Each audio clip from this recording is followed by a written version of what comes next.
nianze kwa kumshukuru Mwenyezi Mungu mwingi wa rehema kwa kutujalia afya njema na kutuwezesha kukutana tena hapa katika bunge lako tukufu tunapoelekea kuhitimisha mjadala wa bajeti ya ofisi ya waziri mkuu. Vile vile nashukuru kwa kunipa fursa hii ya kusimama mbele ya bunge hili tukufu ili kutoa ufafanuzi wa baadhi ya hoja za waheshimiwa wabunge walizotoa wakati wakichangia hotuba ya bajeti ya ofisi ya waziri mkuu na bunge. Kwa sababu hiyo nafikiri Mheshimiwa Spika utanipendelea kidogo, maana hoja za bunge ni ngumu hapa. Mheshimiwa Spika, kipekee nitumie fursa hii kumshukuru Mheshimiwa Dr. Samia Suluhu Hassan, Rais wa Jamhuri ya Muungano wa Tanzania, kwa kuendelea kuniamini na kuniteua kuwa mshauri wake, lakini pia waziri wa nchi, ofisi ya waziri mkuu, sera, bunge na uratibu. Ni heshima kubwa kwangu kuitumikia nafasi hizi na ni dhamira yangu kuhakikisha kuwa nafanya kazi kwa weledi, uadilifu, uaminifu na unyenyekevu mkubwa, huku nikizingatia maslahi mapana ya taifa. Mheshimiwa Spika, kabla sijaanza kutolea ufafanuzi hoja za waheshimiwa wabunge, naomba nianze kwa kutoa salamu za pongezi na shukurani kwa viongozi wetu wakuu wa kitaifa kwa namna anavyoiongoza nchi yetu kwa ufanisi, weledi na dhamira ya kweli ya kuwatumikia Watanzania. Mheshimiwa Spika, nianze kwa kumshukuru na kumpongeza Mheshimiwa Rais Dr. Samia Suluhu Hassan, Rais wa Jamhuri ya Muungano wa Tanzania, kwa kuendelea kutuongoza kwa ustadi mkubwa na kutoa miongozo madhubuti katika utekelezaji wa ilani ya uchaguzi ya Chama cha Mapinduzi ya mwaka 2025.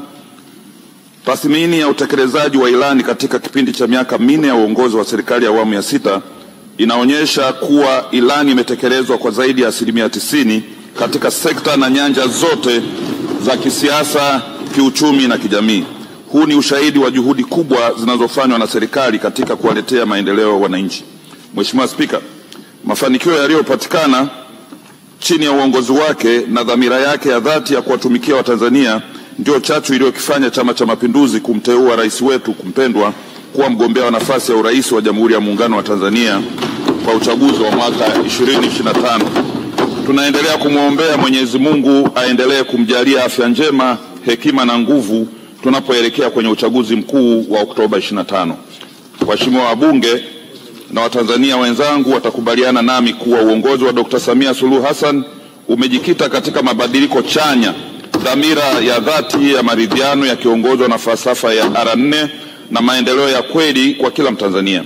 Kupitia uongozi wake taifa letu linaendelea kustawi, kuaminika na kusonga mbele kwa kasi. Hivyo twendeni wote tukampe kura zote za ndio kwenye uchaguzi mkuu ujao. Mheshimiwa Spika, napenda pia kumpongeza Mheshimiwa Dr. Philip Isdori Mpango, Makamu wa Rais wa Jamhuri ya Muungano wa Tanzania, kwa utendaji kazi wake na kumsaidia Mheshimiwa Rais kutuletea wananchi maendeleo. Mheshimiwa Makamu wa Rais amekuwa kiongozi imara, mnyenyekevu, shupavu, mwenye busara na mchapakazi katika kutekeleza mikakati mbalimbali ya kisera inayolenga kuboresha ustawi wa Watanzania. Mheshimiwa Spika, vile vile namshukuru na kumpongeza Mheshimiwa Dr. Hussein Ali Mwinyi, Rais wa Zanzibar na Mwenyekiti wa Baraza la Mapinduzi, kwa juhudi zake za kudumisha umoja wa kitaifa na kuleta maendeleo endelevu kwa wananchi wa Zanzibar. Mheshimiwa Rais Mwinyi ni kiongozi thabiti anayefanya kazi kwa bidii na ushirikiano mkubwa. Natumia nafasi hii kumpongeza Mheshimiwa Dr. Hussein Ali Mwinyi kwa kuendelea kuaminiwa na Chama cha Mapinduzi kuwa mgombea wake wa nafasi ya urais wa Zanzibar kwenye uchaguzi mkuu wa mwaka 25. Uteuzi huu ni ushahidi tosha kwamba ameitekeleza vyema ilani ya uchaguzi ya CCM ya mwaka 2025 kwa upande wa Zanzibar. Mheshimiwa Spika, naomba pia kumshukuru sana Mheshimiwa Kassim Majaliwa na Waziri Mkuu wa Jamhuri ya Muungano wa Tanzania, na waungana na waheshimiwa wabunge wote 80% mmempongeza humu ndani. Kwanza kwa maelekezo na miongozo alionipa katika kutekeleza majukumu yangu ya kila siku. Pili, namshukuru na kumpongeza kwa kuongoza shughuli za serikali hapa bungeni kwa umahiri na kutoa miongozo yenye manufaa kwa taifa. Aidha, nampongeza Mheshimiwa Waziri Mkuu kwa hotuba yake nzuri ya bajeti ambayo ameiwasilisha kwa weledi na ufasaha mkubwa. Hotuba hiyo imebeba vipaumbele muhimu vinavyoakisi mahitaji ya taifa letu na inaendelea kutupa mwelekeo sahihi katika kutekeleza majukumu ya serikali. Na kabla ya kutoa hotuba, kama mnavyojua, Mheshimiwa Waziri Mkuu alielekeza taarifa ya utekelezaji wa ilani ya Chama cha Mapinduzi iliyosomwa kwenye mkutano mkuu itolewe kwa wananchi kwa siku 7 mfululizo. Taarifa hii imerushwa kwenye vyombo vyote vya habari ili wananchi waweze kuona na kusikia kabla yeye hajatoa hii taarifa. Mheshimiwa Spika, vile vile nitumie fursa hii kumshukuru Mheshimiwa Doto Mashaka Biteko, mbunge, naibu waziri mkuu na waziri wa nishati kwa maelekezo na miongozo yanayonipa katika kutekeleza majukumu yangu ya kila siku. Nyinyi wote ni mashahidi, Mheshimiwa Doto Biteko ni kiongozi mpole, mpenda ushirikiano na mnyenyekevu. Waheshimiwa wabunge wote tunamjua vizuri, Mungu ambariki. Mheshimiwa Spika, kipekee ni kupongeze wewe binafsi kwa uongozi imara usioyumba wa bunge letu, lakini pia kwa ufanisi mkubwa unaoonyesha katika nafasi yako ya urais wa Umoja wa Mabunge Duniani IPU. Mimi nakupongeza na kushukuru sana, kwa sababu hata uchifu wipu wangu bila ushirikiano wako hauna maana. Kwa hiyo mafanikio yangu yanatokana na ushujaa wako wa kukaa kwenye kiti. Nakushukuru sana. Wewe ni spika bora kabisa. Nimpongeze pia Mheshimiwa Musa Azan Zungu kwa staili yake maalum ya kuongoza bunge. Naibu spika wa bunge kwa namna anavyokusaidia ipasavyo katika kuliongoza bunge letu tukufu na staili yake. Uongozi wenu unahakikisha kuwa majukumu ya bunge yanafanyika kwa ufanisi na majadiliano yanakuwa ya manufaa kwa maendeleo ya taifa letu. Tunawaombea Mwenyezi Mungu aendelee kuwajalia afya njema, nguvu na hekima ili muendelee kulitumikia taifa letu. Aidha, nampongeza sana ndugu Baraka Leonard, huyu katibu wa bunge. Hana maneno mengi, lakini bunge limetulia. Katibu wa bunge kwa usimamizi bora wa utendaji wa bunge, anasimamia vizuri utendaji na bunge letu limetulia, na nyinyi wote ni mashahidi. Nawapongeza pia wajumbe wa tume ya utumishi wa bunge na kamati ya uongozi kwa kazi kubwa ya kumsaidia Mheshimiwa Spika katika kuongoza bunge hili. Nikisema kamati ya uongozi, maana yake ni wenye viti wote wa kamati na wajumbe wao. Mheshimiwa Spika, sambamba na salamu hizo, pongezi kwenu viongozi wetu wa serikali na bunge, naomba pia nitumie fursa hii adhimu kumpongeza kwa dhati Mheshimiwa Steven Masatu Wasira, mkongwe wa siasa, kwa kuchaguliwa kuwa makamu mwenyekiti wa CCM Bara, pamoja na Balozi Dr. Emmanuel John Nchimbi kwa kuidhinishwa na mkutano mkuu wa CCM kuwa mgombea mwenza wa kiti cha urais katika uchaguzi mkuu ujao. Tunamwomba Mwenyezi Mungu aendelee kuwabariki viongozi wetu na wagombea hawa. Mheshimiwa Spika, niungane na Mheshimiwa Waziri Mkuu kuwashukuru wajumbe wa kamati hiyo ya kudumu ya utawala ya katiba na sheria, kamati ya kudumu ya bunge ya afya na masuala ya ukimwi, na kamati ya kudumu ya bunge ya budget kwa michango yao imekuwa na msaada mkubwa katika kuboresha bajeti ya ofisi ya waziri mkuu, lakini na bajeti ya mfuko wa bunge. Nawashukuru sana waheshimiwa wabunge wote walioshiriki katika jambo hili. Kwa dhati kabisa namshukuru viongozi wenzangu katika ofisi ya waziri mkuu. Napenda kuwapongeza sana Mheshimiwa mdogo wangu Ridhiwani Jakaya Kikwete, waziri wa nchi ofisi ya waziri mkuu, kazi, ajira na watu wenye ulemavu, kwa kazi nzuri anayoifanya. Ni mdogo wangu sana, na nyinyi watu wa Chalinze mjue kwamba huyu kijana anafanya kazi kubwa sana. Msije mkauza bunduki mkanunua rungu.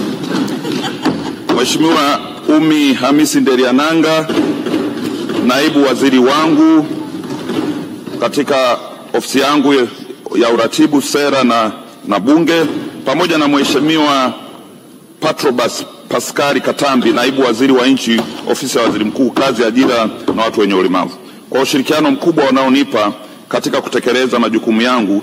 Lakini sote tunatoa ushirikiano mkubwa kwa Mheshimiwa Waziri Mkuu. Nampongeza sana Mheshimiwa Dr. Jimmy Onazi, katibu mkuu wa ofisi yetu ya waziri mkuu, sera, bunge na uratibu, Mere Maganga, katibu mkuu wa ofisi ya waziri mkuu, kazi, ajira na wenye ulemavu, Dr. James Kilabuko, naibu katibu mkuu, lakini na ndugu Zuhura Yunus Abdalla, naibu katibu mkuu wa ofisi ya waziri mkuu, kazi, vijana na ajira, wakurugenzi na wakuu wa idara wote wanaotusaidia ili kutekeleza majukumu chini ya ofisi ya waziri mkuu. Nawashukuru na wadau mbalimbali ambao wanatusaidia na wanashiriki na sisi katika kutekeleza majukumu yetu katika ofisi zetu. Mheshimiwa Spika, nitumie fursa hii adhimu kuwashukuru kwa dhati wananchi wa jimbo la Isimani na Watanzania kwa ujumla kwa imani kubwa mnayoendelea kuwa nayo kwangu na kwa Chama cha Mapinduzi. Pia nawashukuru kwa kuendelea kuniamini kuwa mwakilishi wao na kuniunga mkono katika utekelezaji wa majukumu yangu ya kila siku. Naomba ushirikiano huo uendelee. Naelewa kuwa dhamana mlionikabidhi ni kuwahudumia na kuwatumikia kwa moyo wa uaminifu, uwazi na uwajibikaji. Naahidi kuendelea kushirikiana nanyi kwa karibu kama mlivyonizoea, kusikiliza changamoto zenu na kuzitatua kwa bidii na hekima. Ombi langu kwenu ni lile kwamba mwezi wa Oktoba mwaka huu tumpatie kura nyingi za ndio mgombea urais aliyedhaminiwa na Chama cha Mapinduzi, kwa sababu hata mimi mbunge wenu bila yeye nisingesimama hapa. Mheshimiwa Spika, napenda kutoa shukrani zangu kwa familia yangu ambayo imekuwa nguzo imara katika maisha yangu binafsi na safari yangu ya kisiasa inayoongozwa na mke wangu mpendwa Jermina Lukuvi. Natambua kuwa mafanikio yangu yasingewezekana bila uvumilivu, maombi na sapoti yao ya hali ya juu. Mheshimiwa Spika, naomba niungane na Mheshimiwa Waziri Mkuu kutoa pole kwa wananchi walioathirika na majanga mbalimbali ikiwemo mafuriko yanayotokana na mvua kubwa zinazoendelea kunyesha maeneo mbalimbali nchini kote. Vile kuwashukuru wananchi na wadau wote ambao wanashirikiana na serikali katika kukabiliana na majanga hayo na kutoa misaada kwa waathirika. Moja ya eneo lililopata majanga haya hivi karibuni ni jimbo la Isimani, tarafa ya Pawaga, ambapo Mheshimiwa Waziri Mkuu alielekeza ofisi yangu itoe msaada iende, lakini ikashirikiane na wananchi wa Pawaga. Nadhani mliwaona wasaidizi wa Mheshimiwa Waziri Mkuu wakifika huko na kutoa msaada. Hiyo ndio ofisi inayosimamiwa na Mheshimiwa Kassim Majaliwa na sehemu mbalimbali. Tumeenda Msoma, tumeenda Hanang' na sehemu nyingine. Mheshimiwa Spika, baada ya salamu hizo, naomba nitoe ufafanuzi kidogo katika maeneo machache. Tume ya Kudhibiti Ukimwi TACAIDS, kulikuwa na hoja zimeulizwa na waheshimiwa wabunge juu ya serikali kuongeza kasi ya elimu na kuhamasisha wananchi kupima ili kujua hali zao za maambukizi. Ushauri umepokelewa. Hoja ya pili, serikali iendelee kutoa elimu kuhusu upimaji wa virusi vya ukimwi na kuhamasisha matumizi ya dawa ya kufubaza virusi vya ukimwi hususan kwa vijana.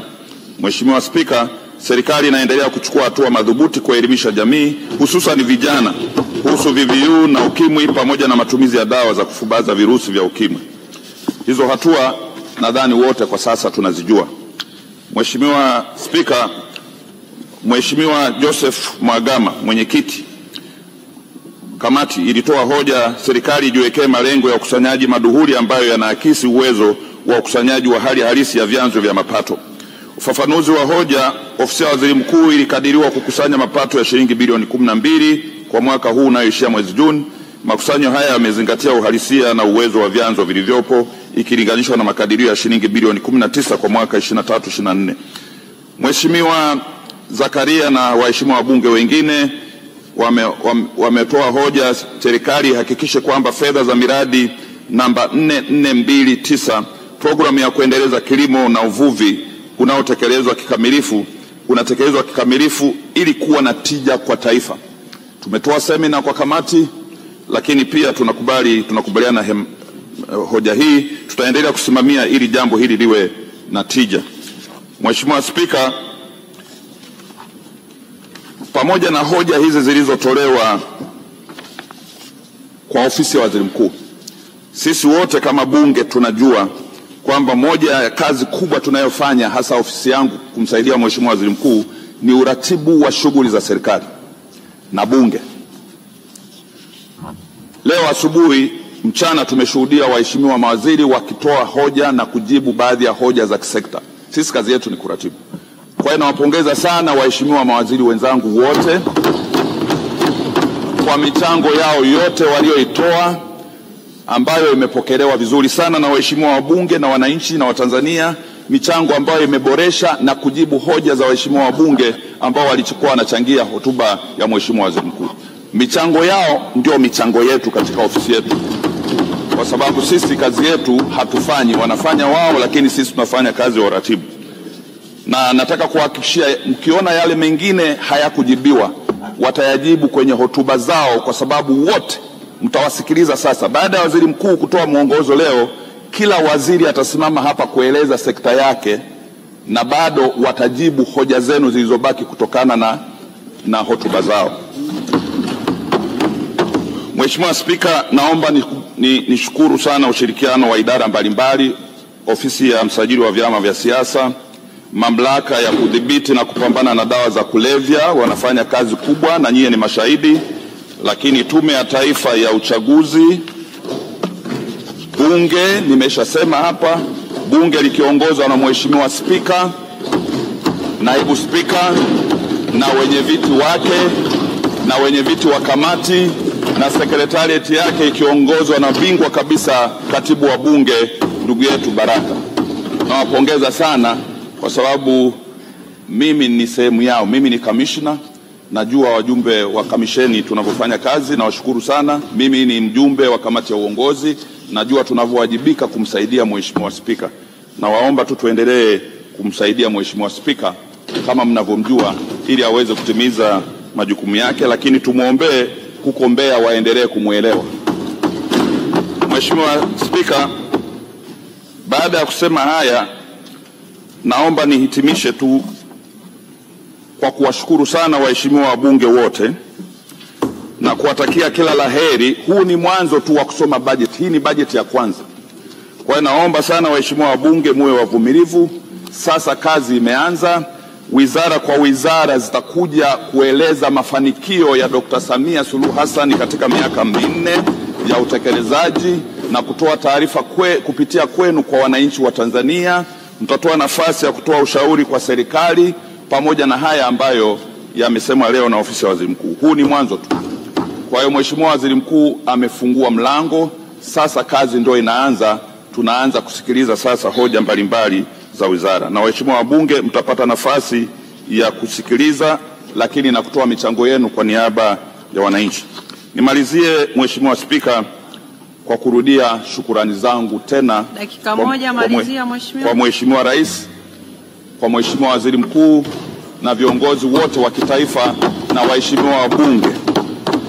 Nataka kuhakikishia ushirikiano wenu mkubwa katika kutimiza majukumu yenu mkiwa hapa bungeni na sehemu nyingine, kwa sababu kwa upande wa serikali mimi ndio msaidizi wenu nayofanya shughuli za bunge pamoja na shughuli za serikali.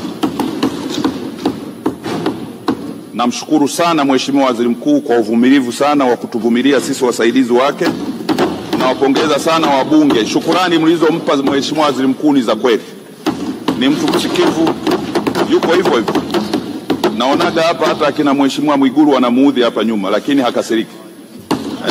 Huwa wanakuja kumchokoza hapa.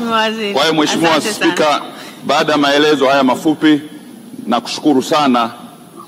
Nawashukuru sana waheshimiwa wabunge kwa kuipokea vizuri hoja ya Mheshimiwa Waziri Mkuu.